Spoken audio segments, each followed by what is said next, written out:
out there. Woo! Cold out there. What are you doing, man? What you doing? Hey. Why are you in my seat? And what? You got the camera on too? Yo, man. You got to go, man. You got to go. I see you got your Ken Smith on. I'm good with that. Everybody needs a Ken Smith. All right? I see you got yours. That's what you're trying to promote. Everybody needs a Ken Smith. All right? That's what he wants to promote. I'm going to set you right over here because I have things to talk about. All right.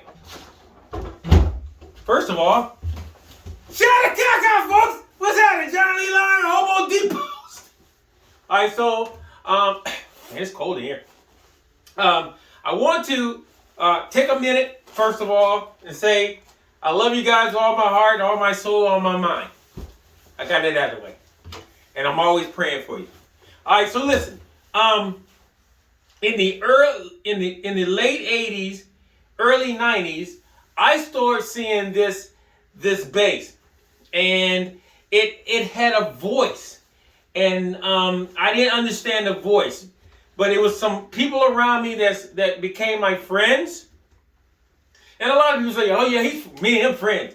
But these people were a big influence on running after that sound. The first person I met with the kind of instrument that I thought was amazing, and we're talking in the gospel era, was Ron Burrell. Ron Burrell played for Wilmington Chester Mass Choir. And I when I first saw him, he had a Ken Smith 6. And I kept going, why is this guy stuff so smooth, so articulate, so ballsy, so tasteful? Other than his playing, it was just amazing to me. And right after that, and right after I met Ron, I met another guy, and his name was Jimmy Newble. And Jimmy Newble was playing for a lot of choirs out of LA and Daryl Coley. And when I saw Jimmy on stage with his 5-string Ken Smith BT Custom, now Ron had a BT Custom also. So that's the first one I saw was Ron Burrell with his BT Custom 6. And then I saw Jimmy Newble with his BT Custom 5. And then I'm thinking, man, what in the world? What is going on here? Why is this bass always showing up? And whether I'm inside the arena or not, when I hear it, I always can understand that's that bass. All right, so right after that, I met this other amazing brother. I met him at the Gospel Music Workshop, and we became friends. I bought all his CDs and stuff. And his name was Reggie Young. Reggie Young had a BT Custom also, 6. When I tell you that his voice was the amazing of voice, and the way he spoke through his BT Custom Ken Smith, it was just mind blowing to me. I would sit there and watch him at the GMWA Gospel Music Workshop of America, just sit there and watch him play. And of course, Reggie played for James Hall and Hezekiah Walker, and he went and started playing for a couple of R&B people stuff. Well, when I first met him, he was doing his own thing, and I think the last CD I got from him, John Petitucci was on. So that brings me to the R&B side of what I'm talking about. This Ken Smith era for me. Then I started seeing Freddie Washington. All right, now I heard about John Petitucci, but I haven't got into the net yet, the internet. So I started seeing stuff on TV like Freddie Washington, and I kept hearing his voice, even though he was doing gospel stuff too with this Ken Smith 5. I'm like, wow, that's that Smith 5 again. So then I kept hearing about this guy out of Maryland, or DC area, Maryland, and his name was Gary Granger. And I kept hearing his name, and then I went and checked his video out, and I'm like, whoa, there's that voice again. Right after that, in that same era in the 90s, I met another brother through through my first wife, and his name was Charles Fambro. And the most amazing thing about that, we became friends. I went to his house, and Charles had a Ken Smith over there. You know, along with a couple other great instruments, like I think he had Stanley's Brownie over there, and that I played. And that was the first time I ever played Stanley's original Brownie. One of them anyway, and it was just amazing. I mean, not from the fact, I'm talking about Stanley Clarke's original Brownie. And right after that, I went back to John Patitucci, to his first beginning, where he had the instructional videos and he was playing a BT Custom 6. And right after that, another name started coming up, like Anthony Jackson. So Anthony Jackson had a BT Custom 6. I don't think it was called a BT Custom 6 at that time. It was called something else. But anyway, look, here we go. My queen always say, why do you keep saying make a long story short when it's already long? I don't know. I just make it short. I like saying it. To make a long story short, I got it. The Ken Smith got into my ear, and when it got into my ear, it just made a complete difference in my playing. It took me a while to get one because they were on the high expensive side, and they were plentiful in the 90s and the 80s. I just couldn't get one because, hey, I was young in college. So, make a long story short, look, again, my queen will always say, here is a Ken Smith. Now, this is a CR 1995. This is a 1995 CR. It came in a Hobo Depot, and it has a couple of issues, and I got the issues out. Like the preamp had a little issue in it.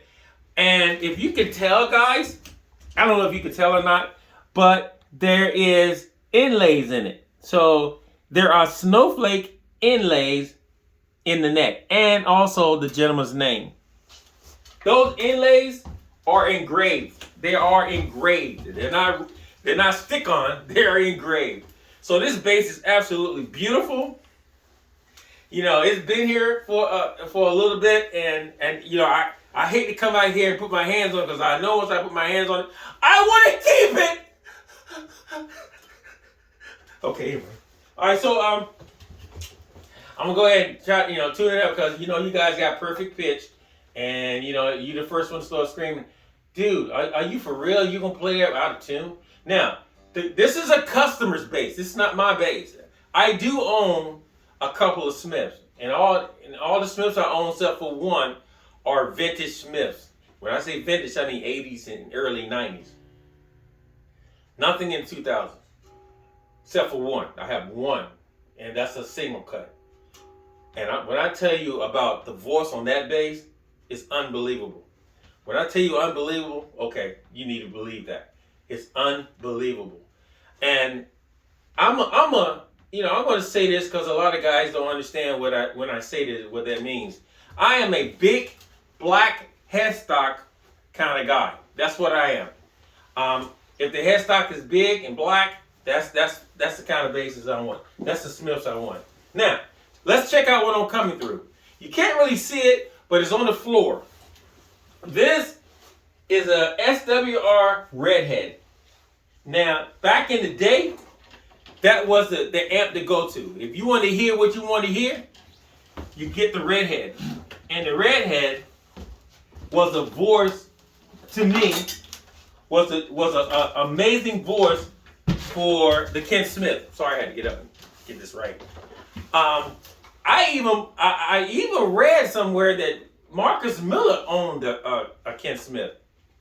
A lot of people are like, oh no, I never seen him play one. I was like, I ain't say he'd go around and play it. I just say he owned one.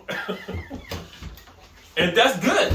Ken Smith is an amazing builder that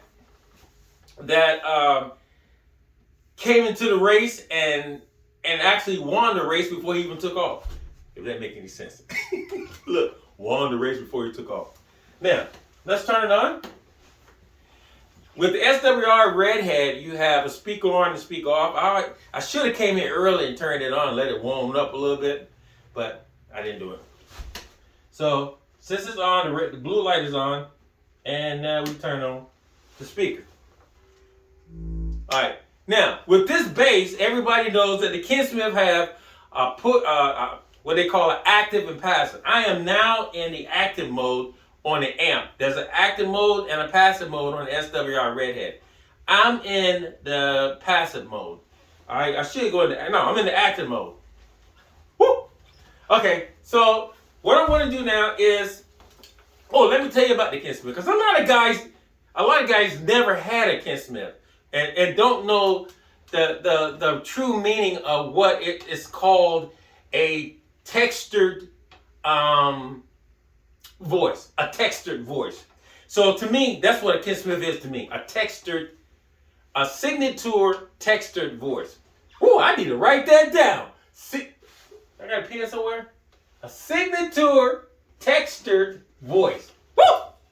Well, I better stop. All right, so anyway, this one has a five knobs. The older ones have 3 knobs. And the older ones after that, in the early 90s, probably have 4 knobs. So you got 3 and 4 knobs. And then 5 knobs. This is the older model, so this has 5 knobs with the active and passive. So you got active and passive, which is volume. And then you have blend right under that. Then you have treble, mids, and bass.